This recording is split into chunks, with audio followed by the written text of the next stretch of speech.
Hi, guys! If you love cooking as much as I do, please subscribe and like.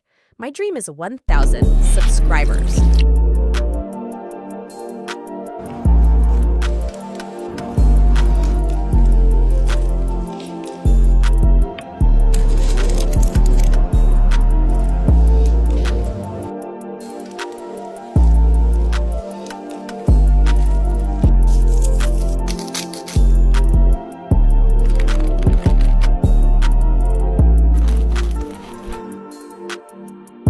What actually happens when you slice into freshly baked bread straight out of the oven? I'll show you. Your dough won't finish baking. It turns into a gummy texture, and even though it's still delicious, this won't hold up to sandwiches. This heat that's escaping that you can see is what's responsible for finishing the baking portion of your dough when you pull your bread loaves out of the oven. We always do this with at least one loaf because it's absolutely delicious, but the other three are left to cool completely before slicing into them so they can hold up to toast and sandwiches.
It's the start of the week, so you guys know what time it is. It's time to make our weekly loaf of sandwich bread. Before we get started, there are no flour substitutions for this recipe. If you want to do gluten-free or almond flour or something else, you have to find a whole new different recipe. You cannot just swap this out. By now, you guys should know the deal. 1.5 cups of warm milk, 2.5 teaspoons of instant yeast, a tablespoon of sugar, and a teaspoon of salt. We use sugar to help activate the yeast. If you don't want to use sugar, find a different recipe. You'll add that to 3.5 cups of flour. You might need a little more flour. If you do, just spoon in a tablespoon at a time until you get a good consistency.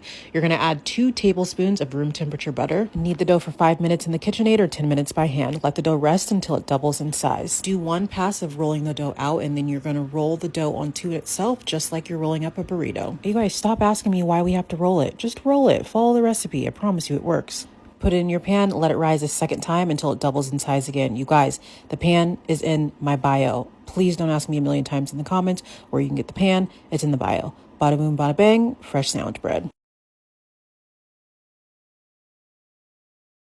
Hi guys, I just wanted to show you all how I make my own deliciously creamy homemade Irish butter. I put a pint of Irish double cream into this great little churner from Kilner, UK. I churn it for about 8 to 10 minutes and that separates it into butter and buttermilk. Now the buttermilk I always strain off, I keep it in a jug and I put it in the fridge until I want to make some homemade Irish soda bread. I then get a bowl of iced water because you need to rinse the butter in this water. You need to change the water 2 or 3 times because you need to get the last of the buttermilk out of that butter. It stops the butter going rancid and it keeps it as fresh as possible. Then what I tend to do is shape it straight away. So I use my butter pats that I've had for years, okay? They're from a charity shop and I just love them. They're so old, I just love them. So then I shape my butter, I put it under a sheet of baking parchment and then I put flaked sea salt all over the top. Then I wrap it up and put it in the fridge until I need to use it. It's so delicious. I always want to eat it straight away. This is a really lovely loaf I made from that buttermilk that was left over. So I slice a piece of bread, I butter it, and I serve it up with homemade rhubarb jam. Be honest with me.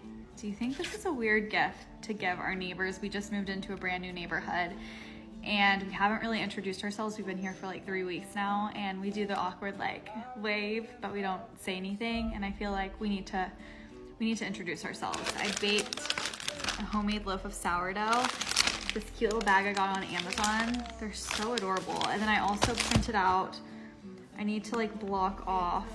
It's this cute little note. I got the printable PDF on Etsy and I wanted to print it on this cardstock paper because it feels fancier and nice. Well, come to realize my printer, you can't do that. So I had to do it on printer paper and then glue it. I taped it, I didn't glue it, but I taped it on cardstock. But is this cheesy? I should probably change out of my overalls. Hi! This is what we're gonna have to do. We're gonna have to walk up. We're gonna have to say, hi, we're Devin and Jess. We live right there. So nice to meet you. I baked a fresh loaf of sourdough. It's not weird, right? You asking me? Yeah. No. I'll tell you how it goes if we do it. This morning, my toddler stumbled into my room, and her first words were PB&J, so that's exactly what I got started on. Growing up, I loved having fresh bread. It was one of my favorite things, so I get it. Started by making a really simple sandwich bread with some yeast, water, salt, sugar, and flour. Kneaded that until a dough formed and then let that dough rise for about 2 hours until it doubled in size. I started on my raspberry jam. I used some lemon, monk fruit sweetener, but you can also use sugar and some cornstarch to thicken it. While that was going, I started on my peanut butter. I roasted all my peanuts in the oven and then ground them up with some sea salt until a paste formed.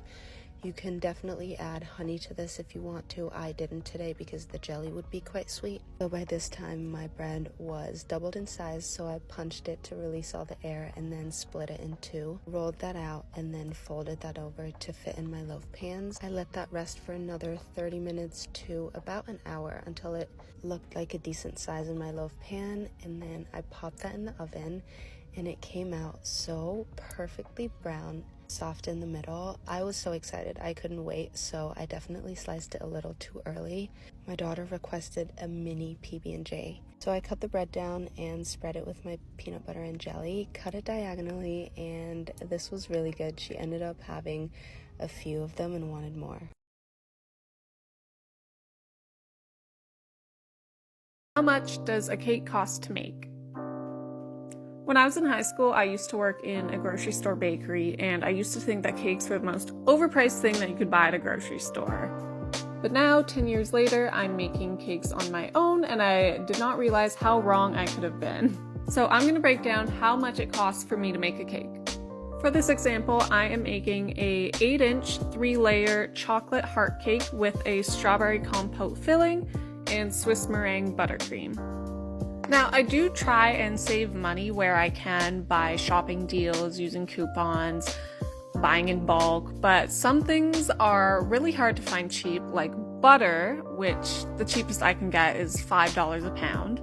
And as somebody who makes buttercream cakes, of course the frosting component ends up being so expensive. As you saw, it was $15 for the buttercream on this cake, while the cake and the filling came to like $6.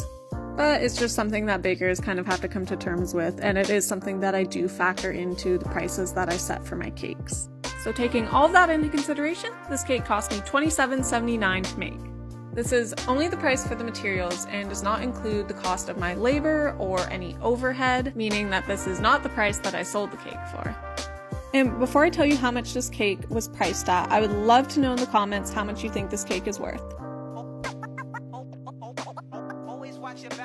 Did you know you can make pretzel bites at home using store-bought refrigerated biscuits? It tastes just like the ones in the mall, and they're so simple. Start with refrigerated biscuit dough and cut each individual biscuit into 6 bites. Bring a pot of water to a boil and slowly add in some baking soda. Take your biscuit dough and add them in there a couple at a time. You don't want them in there longer than 30 seconds. Place them onto a parchment-lined sheet pan, brush each one with butter and a sprinkle of coarse sea salt. Bake them in the oven for about 12 to 15 minutes until they're golden brown, and then they're ready to be enjoyed. Si te dan miedo o pereza las masas, por favor, quédate a ver este vídeo porque te voy a enseñar cómo hacer estos pretzels tan ricos y preciosos en media hora. Mezclamos agua tibia con levadura y dejamos reposar 10 minutos. Después añadimos la mantequilla, la sal y una parte de harina. Vamos mezclando todo mientras añadimos el resto de la harina, y he utilizado esta pala antes de que me lo digáis porque no encuentro el gancho, pero con gancho mucho mejor. Cuando ya tenga más o menos esta textura, pasamos con el amasado a mano. No necesita mucho, la verdad. A mí me gusta hacer el amasado francés, creo que se llama, o slap and fold en inglés. Básicamente consiste en golpear la masa sobre la encimera y doblarlo sobre sí mismo. Vamos a dejar fermentar, reposar unos 10-15 minutos y ya podemos pasar al formado. La clave es estirar la masa partiendo desde un rulo, desde el centro hacia afuera, para que las puntas no queden muy finas ni se partan. Y a la pregunta ¿qué forma tiene un pretzel? Pues literalmente la que tú quieras. Yo la verdad me puse creativa y como era la primera vez que los hacía en casa, estuve probando formas diferentes. Después vamos a hervirlos 20 segundos en un baño de agua y bicarbonato, y ya en la bandeja de horno le añadimos la sal. Este baño es en parte lo que le va a dar esa textura y sabor característico al pretzel. Horneamos 10-15 minutos a 200 grados dependiendo del tamaño de los pretzels hasta que tengan esta pinta. Y el bonus track que os dejo es que los volví a repetir ese mismo día por la tarde con mi amiga Lau y decidimos rellenarlos de queso y quedaron increíbles. How to take your cakesicles from uneven edges to smooth and perfect cakesicles. First, let's talk about what not to do. Don't just form your cakesicle piece by piece. That leaves room for missing cake and a very unsatisfying bite. Instead, when you are grinding up your cake, you want to make sure the consistency is very similar to a raw cookie batter. We use a cookie scoop to ensure we're having the same amount of cake go into every single cakesicle. To make sure there's no gritty textures or air bubbles, we want to roll it up as if we're making a cake ball and forming it into the cakesicle. This way ensures the entire cakesicle mold gets filled and every bite is satisfying. Now with my finger or a cake tester, I scrape off the top to make sure it's a flat back. This also helps ensure that the chocolate goes on smoothly and sticks to the side. For chocolate texture, we definitely recommend having a very thin, loose chocolate versus anything too thick. That way it just smooths and glides on the back of the cakesicle, leaving it very smooth without any bumps or ridges. Then we just smooth out the chocolate. Sometimes I pull away the sides to ensure that the chocolate's hitting the sides of the cakesicle so that way there's no gaps or openings, and this is how you get a